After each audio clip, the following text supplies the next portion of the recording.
vanhu vazhinji tinotadza kunzwisisa nyaya yemacalories kuti ambori chii, tinoacalculata sei. Vazhinji tinoita zveddiet, low carbohydrate, oro tinoita banting, keto, vegan, asi panyaya yemacalories ndipo patiri kutadza kunzwisisa. Ndikuda kuexplaina muvhidhiyo ineyi zviri very simple. Ndobva ndakupa matips ekuti unocalculata zviri easy zvinoshanda muvhidhiyo ineyi. Saka kana uchiita low carbohydrate diet, ineyi ndiyo channel yako. Ndinokurekomenda kuti ulike channel ineyi, usubscribewo, toitawo more content yakaita sei. Welcome to Michael Diet. Rega nditange ndichidai. Unofanira kutanga wanzwisisa one chinhu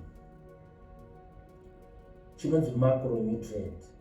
Chinhu ichi chinonzi macronutrient ndicho chatinodya, chatinotsvaga muchikafu.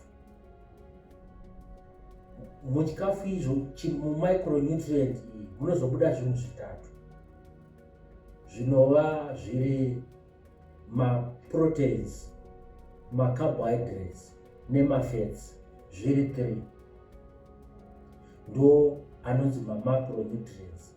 Ari matatu anoshandisa unit of measurement 1 gram per each. Per carbohydrates 1 gram is equal to 4 calories. Per protein 1 gram is equal to 4 calories. Per fat 1 gram is equal to 9 calories. Asi tinozviziva sei kuti 1 gram inorema sei? Toshandisa kitchen scale. Wongoishandisa paunongochiyera chikafu chako. Unogona kungoshandisa musi wokutanga pa same type of food.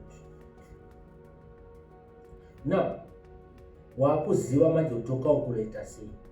Kureva kuti ukadya 100 grams dzenyama dzeprotein, ukadya 100 grams dzeprotein, zvoreva kuti wadya 400 calories. Saka unobva waziva kuti total yawashandisa pazuva yakawanda sei. Asi rega ndikupe advice. Muzvikafu zvakasiyana siyana zvinoadvisewa zvinenge zvichinzi zviri organic, whole food handizi. Zvizhinji zvacho zvinenge zvinazvo zvinhu izvozvo zvakasangana mukati imomo. Saka unonga kushandisa mamwe matools online ekuti unoti unogona kushandisa keyword rekuti nutritional fact or nutritional value of, let's say, banana. Inobva yakuburitsira profile yebanana kuti ine macarbohydrates mangani, ine maproteins mangani, ine chii mangani. Handiti wakuziva manje, wobva wakalculata zvinhu zvako.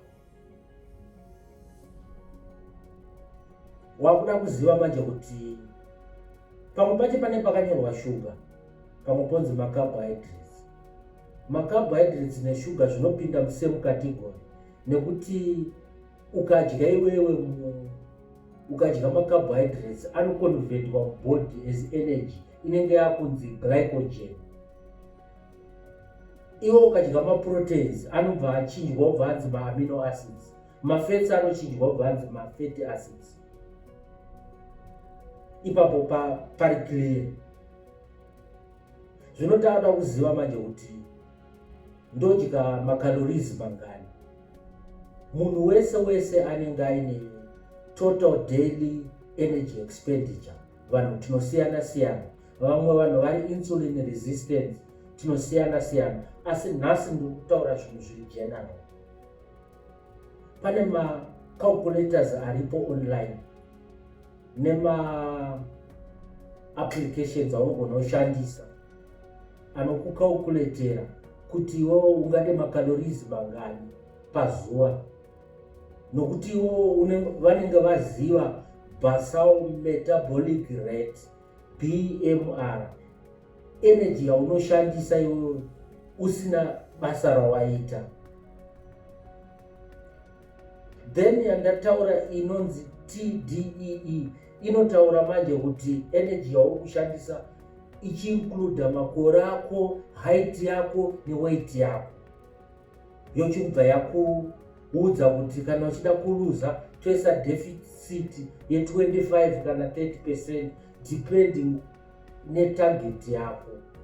Saka TDEE unogona kungoishandisa online as your calculator inokudeterminira kuti unofanira kudya makalorisi akati kuti uluze this way. Vanorekomenda kuma 25 to 30% less. Kune mamwe mamethods ekucalculatesa akawanda aripo online. Kune imwe inonzi chronometer, just for an example, akawandisa hawapedzi. Vamwe vanoshandisa mascale, mamwe anenge aine mafetsi anenge akacalculata mafetsi ipapo. Asi inini ndakambozviita izvozvo, handichaita izvozvo. Inini ndinongo multiply by 30 weight yangu, ndotoita deficit. Saka pandinenge ndichiita progress ndaitochinja ndichidzika, ndikaona ndisiri kuita progress ndinodzika, kureva kuti ye multiply by 30 haisi accurate. Asi nyangwe idzodzo dzacho dzinotaurwa dzacho hadzisi accurate because body iri very complicated. Inini ndakaona ndo zvinondishandira. Chirega ndikupe matip 2 akanaka. 1 ndeyekuti iwe ukadya zvinhu zviri unhealthy, ukazviona kuti panapa ndakanasa ndadya zvinhu zviri unhealthy, chiregera kuramba uchidya uchiramwira bhodhi yako iwewe. Itobva warega wochinja, zvinobatsira kuitira kuti zvisarambe zvichienderera mberi. Itipi yandaistrugula nayo mulife yangu yandakatozoona kuti apa ndakabatsirika. Saka mindset iyoyo inokubatsira. Tip number 2 ndeyekuti iva netime dzaunoziva kuti time dzakati idzi, kunyanya 6 o'clock, 7 o'clock, 8 o'clock, ingove nebaseline raunongoti time idzi handicharge, dzikasvika apa handicharge. Kana 3 hours dzisati dzakwana ndabva mukudya, handirari. Also zvinobatsira futi ukati paipepa unopedza kudya wombofamba kana 10 minutes zvadzo kana 15 kungofamba so, zvinobatsira. Ndo maadvice andokupa, unoona uchibuda neprogress.